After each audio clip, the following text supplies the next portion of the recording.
pregunta. El certificado de discapacidad es obligación de cada entidad, ¿no? De cada EPS, ¿no? Eh, No, o sea, te tienes que dirigir a la Secretaría de Salud, a la entidad territorial, y allí ya te asignan pues como la cita, o en la IPS, pues que te toque a ti, también te asignan la cita para valorar si te dan ese certificado de discapacidad o no.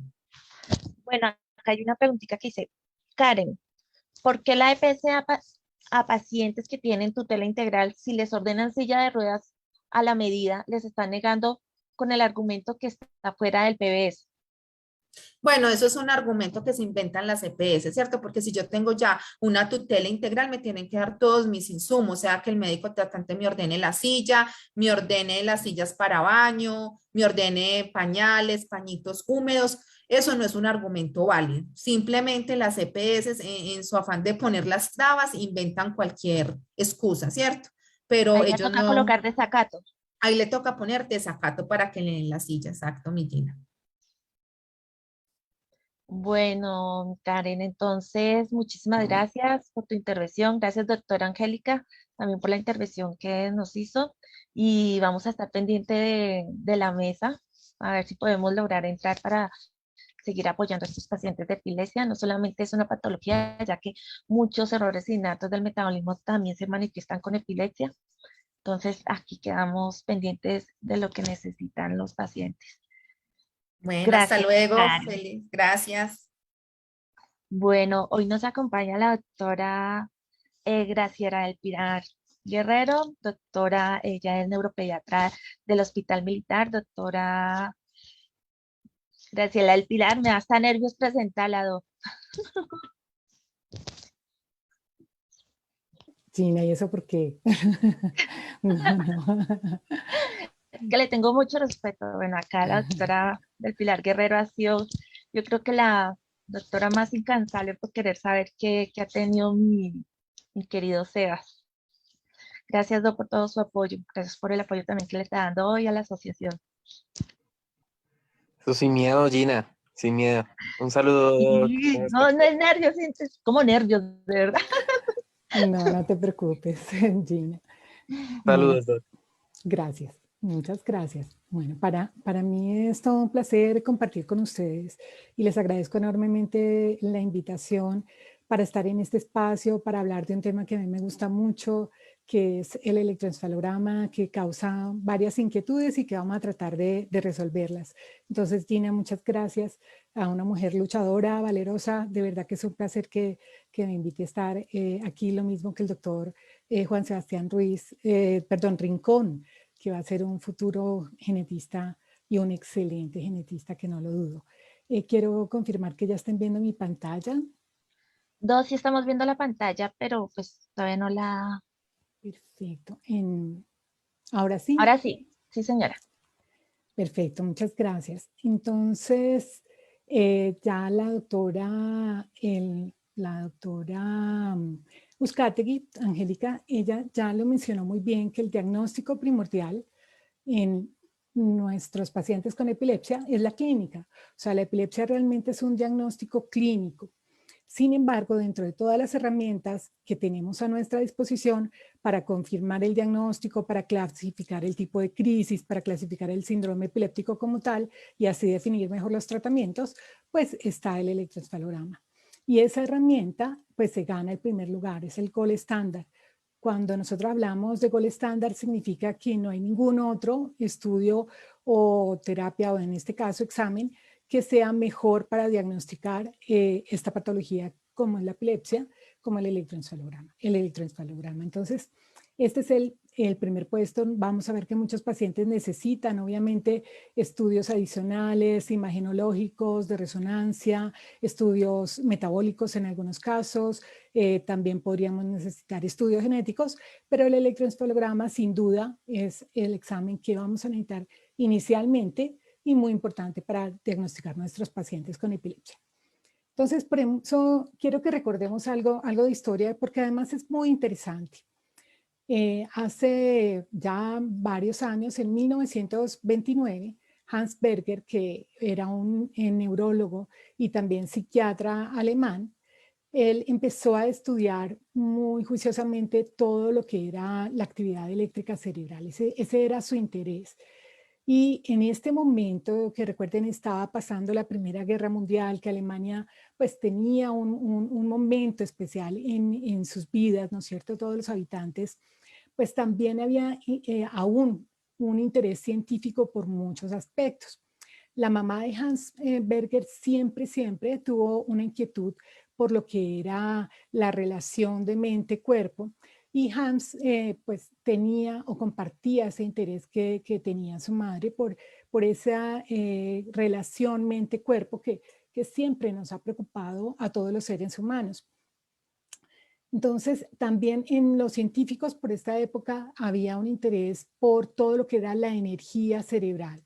Ya se estaba tratando de averiguar también los potenciales a nivel de corazón, o sea, ya se estaba haciendo los primeros pinitos del electrocardiograma, pero en cerebro pues no se había tenido absolutamente nada. Entonces, Hans empieza a averiguar, incluso con una anécdota particular, porque su hermana, que vivía en otra ciudad, tiene una sensación especial de preocupación de que algo le había pasado a Hans justo cuando Hans presenta un accidente. Entonces, esta parte de comunicación a distancia le llamó mucho la atención a Hans Berger, y él dijo, bueno, es que tiene que haber algo que emana de nuestro cuerpo que permite incluso una comunicación a distancia. Entonces, esta es una anécdota de cómo empieza toda esta motivación para que Hans averigüe todo lo que era la actividad cerebral.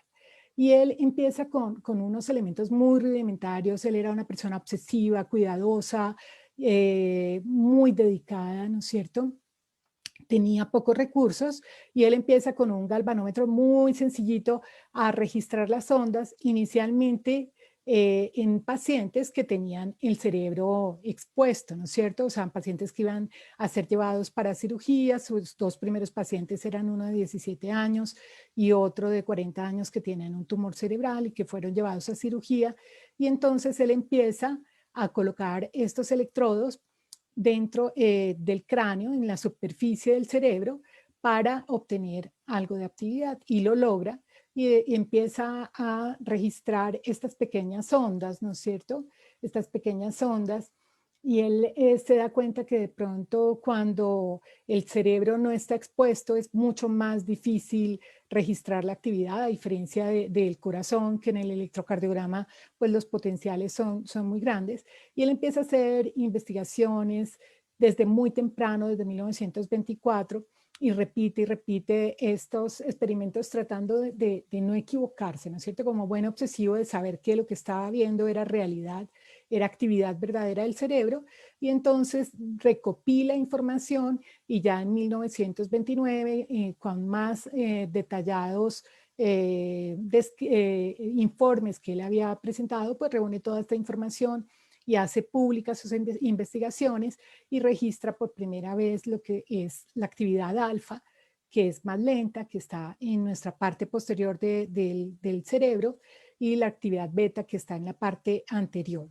Entonces él empieza a reunir muchos pacientes, e incluso hace registros en su propio hijo, que tenía en este tiempo unos 15 años de edad. Entonces él alcanza a hacer por lo menos alrededor de unos 70 registros en su propio hijo, y otros casi 1000 registros en otros pacientes, para confirmar toda su sospecha de que realmente el cerebro tenía una actividad eléctrica que podíamos registrar y que podíamos observar. Y observa cómo es la actividad normal en individuos normales, pero también él puede detectar por primera vez actividad anormal de punta onda lenta, que yo creo que han escuchado mencionar, y él lo puede registrar entonces en este compendio que se reúne para publicarse en 1929. que es cuando realmente nace el electroencefalograma a nivel del mundo. Sin embargo, sus compañeros eran muy escépticos, todos los científicos de esta época, además por la motivación inicial de Hans, entonces como que no estaban muy creyentes hasta que años después replican esa información, no solamente en Alemania, sino también en Estados Unidos, y eso hace que definitivamente se den cuenta que es real, que es una actividad cerebral verdadera la que se puede registrar, y por eso se da todo el crédito a Hans Berger y desde allí se le conoce como el padre de la electroencefalografía.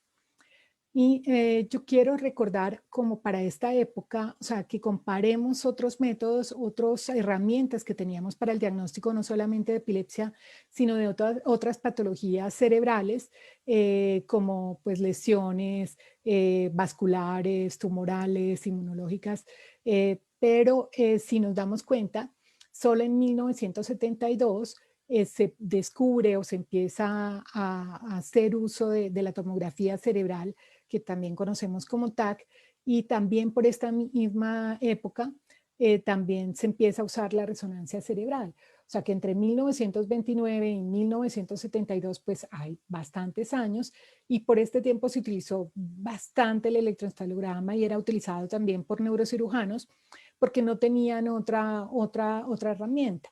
Ya posteriormente, entonces, se pudo dar realmente la utilidad propia al electroencefalograma y pues a las imágenes diagnósticas también la utilidad que le correspondía a cada una de ellas, de tal manera que se iba puliendo mejor, porque por ejemplo, si no se tenían imágenes, entonces se sospechaba un tumor, una lesión, pues se hacía en este tiempo un electroencefalograma cuando no se contaba con imágenes. Pero ya luego que se cuentan con estas imágenes, pues entonces ya el electroencefalograma pues pasa a tener una utilidad bien importante. Y para todos nosotros, los neuropediatras, neurólogos que amamos la epilepsia y que amamos la electroencefalografía, el doctor Niedermeyer, que él vivió en Estados Unidos, pues es nuestro padre en la enseñanza de todos estos registros. Entonces, él en su experiencia empezó a registrar actividad eléctrica en diferentes patologías, y no solamente en epilepsia, sino por ejemplo en migraña o en falla renal o en falla hepática, y empezó a dar a recopilar toda la información en su libro, ¿no es cierto?, en su primera edición, y también veía cambios eléctricos o comparaba la actividad cerebral en mujeres, en hombres, en niños, veía todas estas diferencias en personas que estaban estresadas, relajadas, tensas. Entonces encontró una cantidad de diferencias que son realmente fascinantes, y que los que trabajamos en esta parte de la neurología pues encontramos no solamente interesante, sino muy fructífero, ¿no es cierto? Pero realmente entonces el electroencefalograma en la actualidad, ¿qué nos responde? Luego de hacer ese proceso que se utilizó para diferentes patologías, pues ¿qué es lo que realmente nos responde en la actualidad? Y ya lo estábamos mencionando, entonces en la actualidad sabemos que el electroencefalograma es definitivamente el gol estándar de la epilepsia, o sea, es para el diagnóstico de epilepsia. ¿Y qué nos va a responder? Pues indudablemente si ese paciente tiene o no epilepsia, que ya con la clínica bien fundamentada, pues vamos a aproximarnos a ese diagnóstico muy bien. Pero también el electroencefalograma nos va a responder dónde está la zona epileptogénica, o sea, dónde se origina esta actividad anormal que origina o que provoca una crisis epiléptica, y también nos va a ayudar a escoger el tratamiento y también a saber qué tan buena es la terapia con nuestros pacientes. Ustedes se preguntarán, pero bueno, a veces hablan de electroencefalograma, a veces hablan de videotelemetría. ¿Cuáles son las diferencias? ¿Son para lo mismo? ¿Son para cosas diferentes? Pues realmente el electroencefalograma y la videotelemetría son básicamente lo mismo. Son registros de la actividad cerebral. La diferencia realmente se basa en que la videotelemetría, como su nombre lo indica, pues va a tener un registro de la actividad cerebral concomitantemente con toda la parte de video, en donde nosotros podemos ver qué está haciendo el paciente, ¿no es cierto? Y que indudablemente la videotelemetría pues son registros que son prolongados de varias horas, mientras que el electroencefalograma solamente tiene una duración en algunos casos de 30, 40 minutos, en otros de 1 hora, pero que no deben ser de menos de 30 minutos sin duda, y mucho menos en niños que ojalá sean de 40 minutos o más tiempo los electroencefalogramas. Entonces, realmente lo que los diferencia son esta posibilidad de tener un video concomitante y también el tener un registro prolongado donde podamos tener más tiempo el paciente y tener un poquito más de información, pero en los demás principios realmente no se diferencian. Las indicaciones pues van a variar un poquito porque la video definitivamente es un estudio en donde lo que queremos es registrar un evento que nos preocupa, que en general es una crisis epiléptica que queremos observar, que queremos caracterizar, que queremos diagnosticar, clasificar y ojalá definir un síndrome específico. Entonces, por esta razón, el video nos ayuda y el objetivo primordial de la videotelemetría es registrar un evento. Como el electroencefalograma es más cortico, pues entonces realmente en este tiempo es más difícil que ocurran crisis epilépticas, pero ocasionalmente pueden presentarse. Entonces, ¿cuáles son realmente los objetivos que tenemos cuando hacemos un electroencefalograma o una videotelemetría, pues para estos casos particulares que requieren la video? Pues como lo hemos mencionado, ayudan para el diagnóstico de epilepsia, o sea, nos ayudan también a hacer el diagnóstico diferencial de eventos paroxísticos. Muchos de ellos los podemos diferenciar con solo un video que nos traiga el familiar, o podemos con la descripción misma que nos hacen los papás o que nos hacen los papitos de los pacientes, pues con eso podemos hacer la diferenciación de qué tipo de episodio es. Pero hay algunos que son muy difíciles y necesitamos registrarlos concomitantemente con la actividad cerebral y por eso necesitamos estos estudios para registrarlos y hacer el diagnóstico diferencial. También nos ayuda a clasificar las crisis. Muchas veces los episodios ocurren tan rápido que no sabemos cómo comienzan y saber cómo comienzan pues es fundamental para hacer una adecuada clasificación. Entonces, y para escoger el tratamiento. Por eso en algunos momentos pues vamos a necesitar este estudio para poder hacer esta clasificación de las crisis como tal y posteriormente el síndrome epiléptico específico que sufre nuestro paciente. También saber si tiene una respuesta a la luz, una fotosensibilidad que nosotros definimos así, ¿no es cierto? Como una respuesta eléctrica a esa actividad fótica. Y también el electroencefalograma nos va a ayudar pues, para el manejo de la epilepsia. Por ejemplo, nos ayuda a evaluar si ese paciente después de una primera crisis tiene un riesgo de hacer una segunda crisis y por consiguiente, si es más del 60% ese riesgo luego de una primera, pues poder hacer el diagnóstico de epilepsia como es la actual definición. También nos ayuda a escoger el mejor tratamiento, a evitar otros tratamientos que no son útiles y que pueden incluso estar contraindicados en nuestro paciente. Nos ayudan también en mirar si ese paciente tiene un riesgo de recaída o si ya es el momento de suspender el medicamento o podríamos empezar a hacer una disminución para luego una suspensión en algunos pacientes que ya queremos hacer el retiro del medicamento. También nos permite evaluar muy juiciosamente nuestros pacientes para cirugía de epilepsia, definiendo el sitio específico donde se produce la crisis epiléptica. También el electro nos ayuda en pacientes pediátricos y también adultos para ver si hay un compromiso cognitivo o este síndrome también está afectando su actividad basal como tal. También en la detección de estatus epilépticos que no tienen movimientos, que no tienen un componente motor y que sean más difíciles de reconocer y diagnosticar. Y obviamente, pues para monitorizar pacientes con un estatus o con un estado convulsivo que requeremos saber si ese paciente ya dejó de convulsionar. Entonces, ¿qué es un electroencefalograma? O sea, ya sabemos para qué nos sirve, ya sabemos qué es el método de elección para estudiar los pacientes con epilepsia, Pero ¿qué es un electro? Yo creo que pues todos lo conocen, han tenido que trasnochar a su familiar o a su paciente o a su hijo para hacer este estudio. Y el electroencefalograma no es más que colocar unos electrodos en la cabecita, ¿no es cierto? En unos sitios estratégicamente ubicados, ¿no es cierto? Escogidos estratégicamente para recolectar la información del cerebro. Una pregunta que es común y que la gente tiene temor es que con los cables o al ver los cables, pues la gente piensa que es que le van a colocar corriente y no, para nada, ¿no es cierto? Esto no es así, ¿no es cierto? Lo que nosotros utilizamos con los electrodos, o sea, y con los cablecitos es que nosotros podamos registrar la información, o sea, nosotros podamos evidenciar cómo es la actividad del cerebro. Es más o menos como escuchar lo que el cerebro está diciendo, ¿no es cierto? En términos de ondas, que es lo que nosotros vamos a registrar en el electroencefalograma.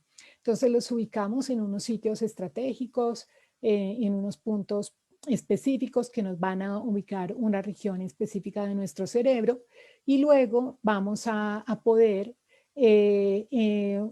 colocar en parejas nuestros electrodos para mirar qué diferencia hay de la información que ve uno y el otro. Digamos que los electrodos son como unos ojitos que están ubicados en estos sitios estratégicos y luego en pareja se preguntan si hay diferencia entre lo que ve uno y otro y eso es lo que nos va a dar el resultado que vemos en cada una de esas líneas de nuestro electroencefalograma. La forma en que nosotros combinamos esos electrodos pues son los montajes, que es la forma en que tenemos nuestro lenguaje para entender qué está diciendo el cerebro, ¿no es cierto? Y el electroencefalograma lamentablemente tiene unas limitaciones y debemos tenerlas en cuenta. El electroencefalograma pues tiene unos ojitos que son los electrodos que están ubicados en la superficie del cerebro, encima del cráneo, del cuero cabelludo, de nuestro cabello, pero hay actividad que está profunda. Nuestro cerebro no es liso, sino es así con plieguecitos como está en la imagen, tiene pliegues. Y cuando nosotros tenemos actividades profundas, pues no vamos a poderlas ver en la superficie. O sea, en la superficie es probable que veamos así plano. Además, para que nosotros veamos una actividad anormal, necesitamos que por lo menos 6 centímetros cuadrados de nuestro cerebro se desordenen, o sea, se desordenen y ocasionen esta actividad anormal que genera crisis para que nosotros podamos registrarla, ¿no es cierto? Y este desorden, por decirlo así, de estas neuronas va a ocurrir por momentos. A veces no ocurre todo el tiempo, la mayoría de veces no ocurre todo el tiempo, por eso los pacientes o todas las personas pues, que tienen epilepsia no van a convulsionar todo el tiempo, sino que ocurre en un momento. Entonces, esa es otra limitación de nuestro electroencefalograma, que al tener esa duración de los 40 minutos, una hora, pues vamos a ver lo que ocurre en ese momento, muchas veces de actividad, que a veces podría cambiar un poquito con lo que ocurre en otro momento. Entonces, este es un punto que debemos tener en mente con nuestros pacientes. También nuestro cerebro tiene unas partes profundas, ¿no es cierto?, que están por debajo, que nosotros no logramos colocar o ver en la superficie. Entonces van a quedar ocultas. Esa parte que ustedes han escuchado de pronto mesial temporal, que es muy, muy profunda, pues no se va a ver con los electrodos de superficie, no la vamos a poder ver bien y eso hace que nosotros pues tengamos esa limitación y el electro pues no nos dé esta parte de información. Entonces, el electro tiene una sensibilidad y especificidad que es variable. Ya vamos a ver a qué nos referimos con esto, ¿no es cierto? Una sensibilidad que va del 25 al 55%, pero que puede llegar a un 80 o un 90% y una especificidad que va entre el 78 o el 90%. Entonces, ¿a qué nos referimos con esto? Para que lo podamos colocar en términos muy, muy sencillos y qué es lo que nos pasa día a día, es que aunque una persona tenga epilepsia, pues puede tener un electroencefalograma normal. Y eso no significa que la persona no tenga epilepsia, ¿no es cierto? Eso es lo que habla la sensibilidad. Y muchas veces unas actividades completamente claras, anormales, nos van a decir con toda la seguridad de que ese paciente tiene epilepsia. y a eso se refiere pues la especificidad. Pero tenemos que recordar que algunas personas normales podrían, sanas, que no tienen ninguna crisis epiléptica, que nunca han convulsionado, que además de eso nunca desarrollan epilepsia, podrían tener un electroencefalograma normal. Eso ocurre hasta en un 3%, desde un 0,5% de la población, pero ese porcentaje puede subir un poquito más, hasta un 6%, especialmente en la infancia, donde hay muchas actividades que podrían no estar reflejando que un paciente tiene epilepsia. Entonces, de pronto, un familiar de alguien que tiene epilepsia podría tener una actividad anormal. Entonces, por eso es tan importante que nosotros lo interpretemos junto con la clínica, o sea, con lo que está pasando con el paciente, con todo lo que les preguntamos a los padres de nuestros pacientes, a nuestros pacientes, pues todo esto unido es lo que realmente hace el diagnóstico de epilepsia. ¿Y de qué depende de que esa sensibilidad cambie? Ustedes ven que son rangos grandes, de 29 a 55 y que puede llegar a 90%, ¿no es cierto? Pues esto va a depender de varios factores. Por ejemplo, la edad, ¿no es cierto? Que está muy ligado también al tipo de epilepsia. Hay algunos síndromes epilépticos, como vamos a ver, que necesariamente o frecuentemente tienen actividad anormal, mientras que otros tipos de epilepsia, más frecuentemente algunas de las epilepsias focales, pues no muestran actividad anormal. Entonces, esto va a hacer que los electros salgan normales en la primera ocasión, incluso en la segunda o tercera ocasión, o videotelemetrías más largas también, pues tengan este resultado negativo, ¿no es cierto? Pero también esta negatividad o que nos salgan normales cuando realmente hay epilepsia, pues también va a depender de cómo se hace el estudio, cómo se hace, si se hace juiciosamente, si se hace de una manera correcta. Entonces, ¿por qué trasnochamos los pacientes? ¿Por qué tienen que hacer esa privación de sueño? Y aquí viene algo que la gente cree, que en algunas partes incluso lo mencionan y que es completamente errado. Y es que es para tener quieto al paciente. Y esta no es la razón definitivamente, ¿no es cierto? No es para que se quede quietecito, porque esta no es el objetivo, sino que muchas de las actividades anormales se van a observar mucho mejor durante el sueño. Entonces, por esa razón necesitamos obtener una parte del registro dormidos. Indudablemente también necesitamos una parte de despiertos, pero necesitamos esta parte de sueño que es fundamental para observar la actividad anormal. Y no nos sirve sedarlos. Algunos pacientes por su condición son muy difíciles de que tengan un sueño espontáneo, son muy sensibles, apenas les tocan la cabecita, pues se despiertan a pesar de haberlos trasnochado. Entonces son situaciones especiales, pero colocar sedantes, aparte de que pueden pues aumentar su riesgo, no es conveniente porque la actividad cerebral puede no manifestarse o verse como uno desea. Entonces, por eso es que preferimos el sueño espontáneo con privación de sueño y es la condición especial. Claro que habrán casos particulares que se buscarán soluciones, pero esto es en general, ¿no es cierto? Es importante que en todo registro tengamos sueño, porque si el paciente pues va sin trasnochar, no tiene sueño, o si lo trasnocharon, pero le dicen en el examen que no duerma, entonces pues y registramos solo vigilia, pues eso también puede ser que en algunas epilepsias como tal, pues nos vaya a salir normal el registro y no vayamos a hacer el diagnóstico. Y también los métodos de activación son muy importantes. Hacer una correcta hiperventilación con el paciente sentado, que realmente respire profundo, que respire varias veces por varios minutos, mínimo 3, pues eso también nos va a ayudar también para desencadenar alguna actividad anormal o incluso en algunos casos crisis epilépticas.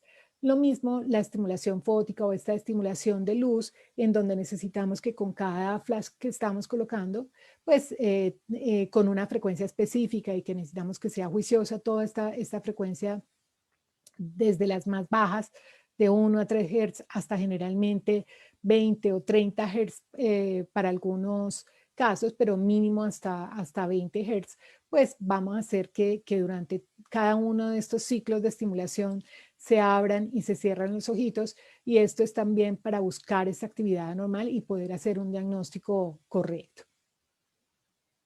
Entonces, vamos a ver algunos ejemplos de algunos casos de tipos de epilepsia donde el electro es fácil y nos ayuda a reconocer fácilmente que se trata de esta entidad. Por ejemplo, la epilepsia de ausencias, que es muy conocida, que la han escuchado muy seguramente en más de una parte, pues el electro frecuentemente pues, va a tener actividad anormal.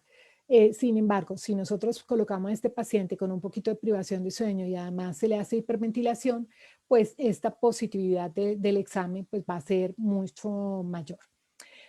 En este otro caso, que es la epilepsia centrotemporal, que antiguamente se llamaba rolándica o benigna centrotemporal, pues que el paciente duerma es fundamental. Entonces, si por ejemplo este paciente va y solamente se hace un registro de vigilia, es probable que salga normal y no se haga el diagnóstico. Mientras que al contrario, un paciente que se le haga un registro de sueño, que donde se tenga ese sueño superficial y que se tenga un registro de sueño y que no tenga esta actividad anormal, pues no es una epilepsia centrotemporal. Entonces, esto es como para mirarlo de la especificidad que estábamos mencionando previamente.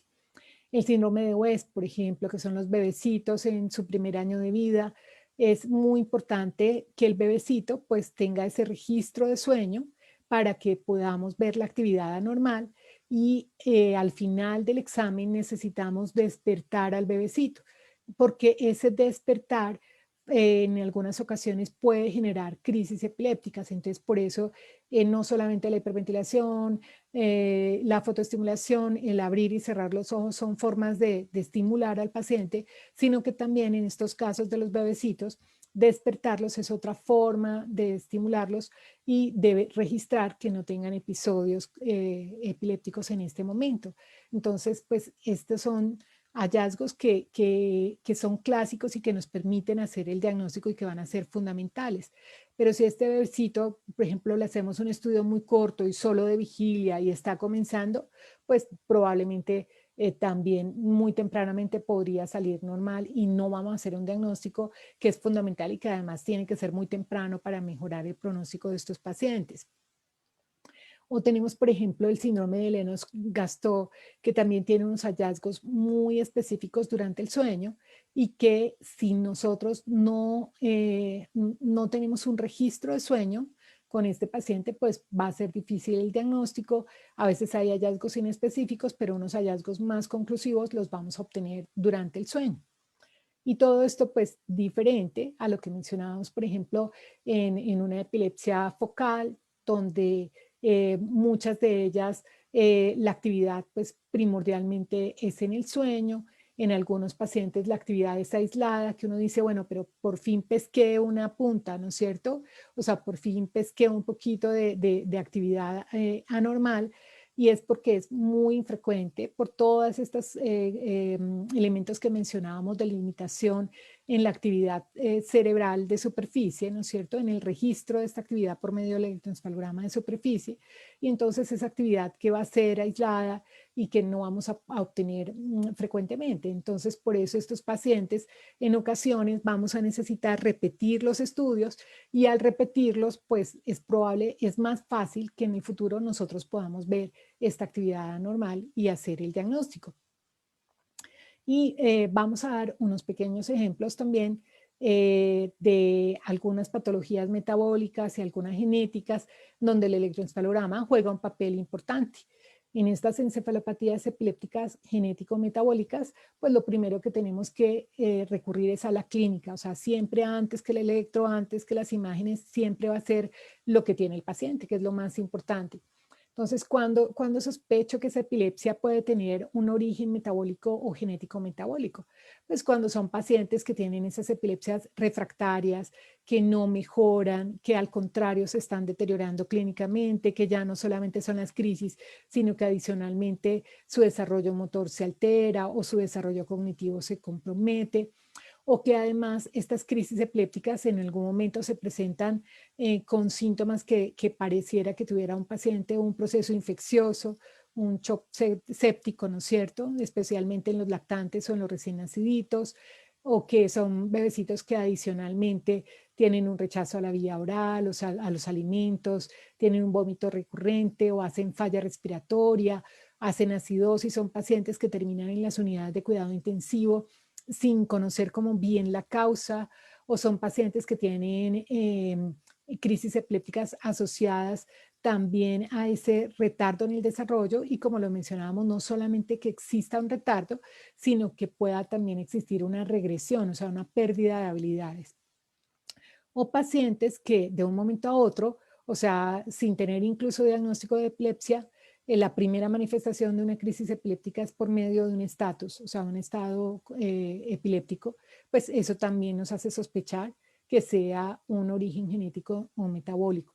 Un patrón electroencefalográfico que juega un papel importante en muchas de estas patologías, o que los pacientes pues tengan dentro de su familia antecedentes de bebecitos que fallecieron sin causa o que tuvieron una historia de epilepsias sin ninguna causa clara, refractarias. Entonces, todo esto nos hace pensar en enfermedades o encefalopatías epiléptico-genético-metabólicas, ¿no es cierto? Y eléctricamente en el electroencefalograma, pues nosotros vamos a encontrar algunos hallazgos que nosotros, los que nos dedicamos a esta parte, pues vamos a reconocer, son algunos patrones focales o multifocales, vamos a ver esa actividad del cerebro desordenada, lenta, con algunas anormalidades periódicas, unos hallazgos muy dramáticos de que nosotros llamamos como un estallido de supresión, que ya lo vamos a ver, o la famosa ipsarritmia, que es propia de los niños con síndrome de West, que no es más que un electro caótico donde todo está desordenado y hay actividad epiléptica en diferentes partes del cerebro.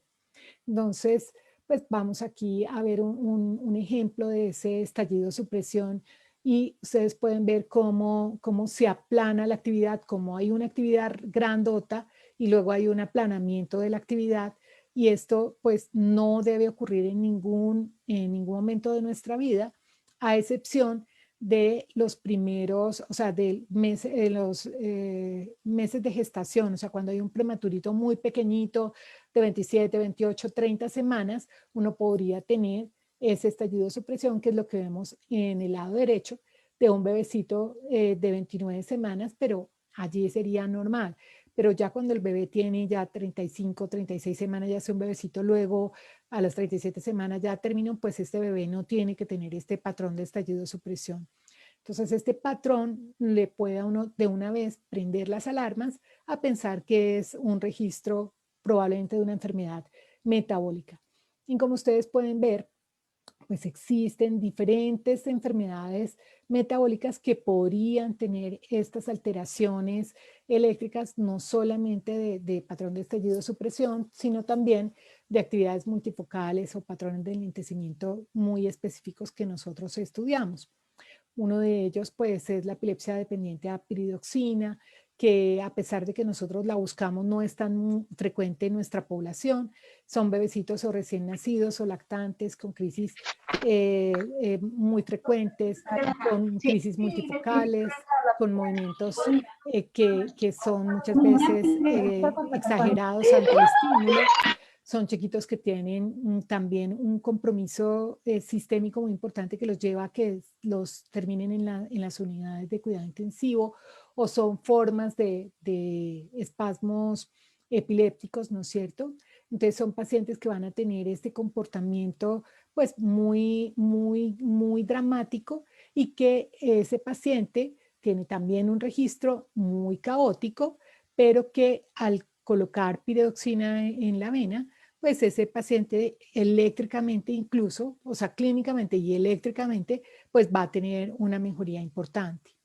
Y hay algunos otros defectos que se parecen a este, que se pueden incluso confundir con este, que también nos dan estos registros, algunas deficiencias metabólicas como el piridoxal 5-fosfato oxidasa o la deficiencia cerebral de folatos, que no debemos confundir con deficiencias de ácido fólico porque son completamente diferentes, y algunos como por ejemplo casos de hipofosfatasia, que también van a tener crisis respondedoras a piridoxina.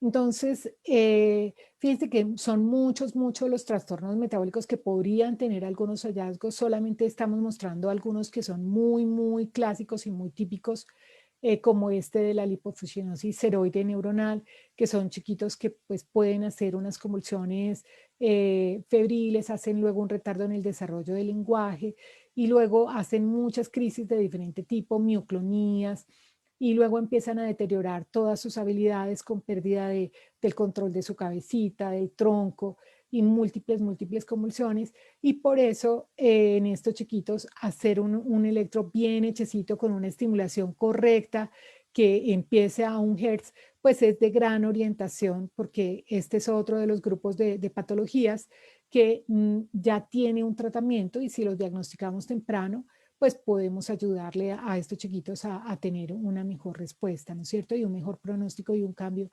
completamente de su vida con un tratamiento. Y finalmente quiero mostrarles algunos síndromes epilépticos que están relacionados con un fenotipo sindromático, en otras palabras, con algunos trastornos genéticos muy específicos, donde el electro también nos ayuda mucho. Entonces, por ejemplo, el síndrome de Angelman, que mañana es el Día Internacional del Síndrome de Angelman, así como hoy o el segundo lunes de febrero es el Día Internacional de la Epilepsia. El de Angelman es el del 15 de febrero, que son chiquitos que tienen una alteración en su cromosoma 15, que tienen este fenotipo especial de ojitos claros, cabello claro, tienen esa carita siempre sonriente, con estos dientecitos que están un poquito separados, que esa carita no recuerda al síndrome de Angelman, y ellos pueden hacer muy tempranamente crisis de tipo mioclónico, ausencias atípicas, pueden tener también drops, o sea, pueden tener diferentes tipos de crisis y podrían tener diferentes patrones eléctricos que nosotros podemos valorar y que se ven más o menos así, ¿no es cierto? Como una actividad demasiado grande, demasiado lenta, y que cualquiera de ellos podría hacernos sugerir también este síndrome, que obviamente pues nos vamos a apoyar de genética para mirar dónde está la alteración o mirar la mutación que tiene este paciente. Otro síndrome es el síndrome de Rett, que ocurre en las niñas porque está ligado al cromosoma X. Son niñas pequeñas que nacen sanas y que después hacen un retardo en el desarrollo psicomotor, que empiezan a tener una disminución del crecimiento de su cabecita, que empiezan a tener un compromiso del lenguaje y unos movimientos estereotipados de sus manitos, como si se estuvieran lavando las manitos, y unos movimientos en línea media, o sea, en la mitad siempre están moviendo sus manitos. Entonces, estos pacientes pues van a tener también unas fases, unos estadios en donde la enfermedad pues va a progresar, pero eléctricamente también va a tener unos cambios. Al principio puede estar normal, luego se empieza a enlentecer un poquito más atrás, luego aparecen unas actividades focales, luego se va a desorganizar más el registro electroencefalográfico. Estos pacientes pueden empezar a hacer crisis epilépticas y luego en la última etapa ya no hacen crisis epilépticas casi, pero su actividad cerebral es bastante lenta, y eso lo podemos pues ver en los diferentes estadios en estos registros, con unas puntas que están ubicadas en las regiones centrales, en este caso en la manera inicial.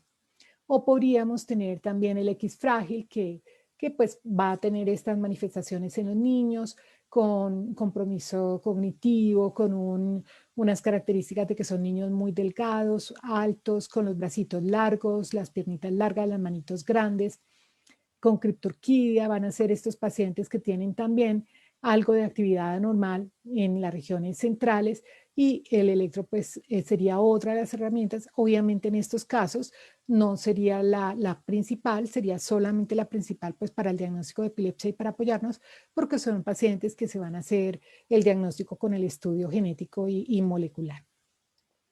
Otro es el síndrome del cromosoma 20 en anillo, que también va a tener una actividad que podría en algún momento parecerse un poquito al síndrome de Lennox en alguna parte en especial, con una lentificación frontal, unas ondas agudas frontales. Entonces, estos son hallazgos también que nos ayudan. Entonces, como vemos, si volvemos a nuestra primera diapositiva y al nombre de nuestra charla, ¿qué está oculto en nuestro electroencefalograma? ¿No es cierto? ¿Cuál es la verdad oculta en el electroencefalograma? Pues realmente va a depender de nosotros en hacer un buen uso de esta herramienta que es el gold estándar para epilepsia.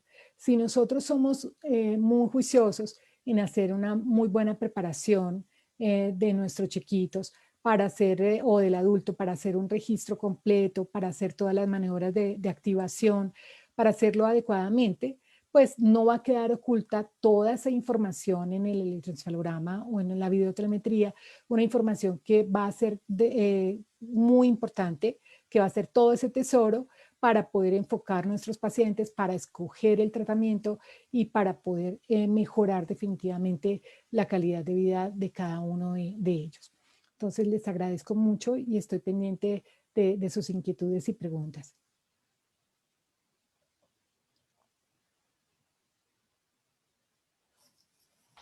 Doctora Graciela, muchísimas gracias.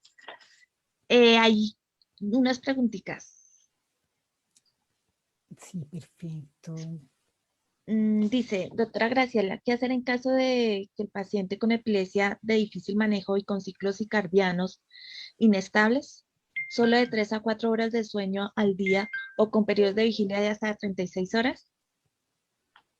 O sea, si nosotros tenemos un paciente que tiene alterado su ciclo circadiano, que no está durmiendo bien, pues, y dependiendo del tipo de epilepsia como tal, es probable que en ese paciente requiramos una videotelemetría, ¿no es cierto? O sea, un estudio más prolongado que un electroencefalograma. Dependiendo del tipo de epilepsia, es probable que el electroencefalograma solo no nos dé toda la información que nosotros queremos obtener, y entonces por esta razón, pues vamos a necesitar un estudio más prolongado. Aquí ya dependería no solamente del ciclo de sueño del paciente como tal, sino del tipo de epilepsia que nosotros queremos evaluar. Entonces, dependiendo del tipo de epilepsia y que nosotros queremos, o si queremos registrar como tal los eventos o las crisis epilépticas, porque ya estamos en un estudio de cirugía de epilepsia, pues de esto va a depender que nosotros hagamos una videotelemetría pues de 12 horas, de 6 horas, de 24 horas, de 36 horas, 48 horas. Entonces ya dependería, enlazado a la clínica, escoger el tiempo que necesita este paciente. Listo. En el Face preguntan que si ya si salió el electro normal, ¿qué más se puede hacer? O sea, si la doctora hablaba sobre que los electros pueden salir normales en personas con epilepsia, entonces se están preguntando qué podría hacer en cambio del electro. Entonces, el electro entonces sigue siendo la mejor herramienta. Digamos que nosotros tenemos una sospecha clínica muy grande y creemos que hay epilepsia, ¿no es cierto? Que hay una crisis epiléptica. Entonces, y el electro inicial fue normal.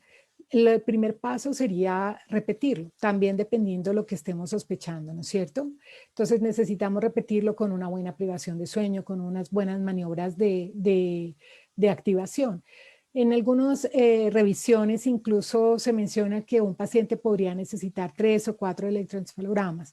En otros casos, pues cuando ya es normal y nosotros también, dependiendo de la sospecha clínica, o sea, dependiendo del neurólogo, pues entonces podríamos pasar de ese electroencefalograma sencillamente a pasar a una videotelemetría, que es un estudio ya más prolongado y dependiendo de la sospecha, mirar cuántas horas le pedimos para que un estudio más largo, también con privación de sueño, también con todas estas condiciones especiales que necesitamos para hacer el estudio, pues nos pueda arrojar una información. Pero si la clínica, por ejemplo, nos sugiere que es un evento que no, probablemente no sea epiléptico, como no lo mencionaba la doctora Angélica en la primera charla, y que teníamos dudas, pero que la clínica realmente nos sugiere que no es un evento y tenemos un electro normal, pues ya podríamos estar tranquilos y no necesitaríamos hacer estudios adicionales. Vale, doctora Graciela, muchísimas gracias por su intervención, excelente charla, más claro, más clara para mi conocimiento.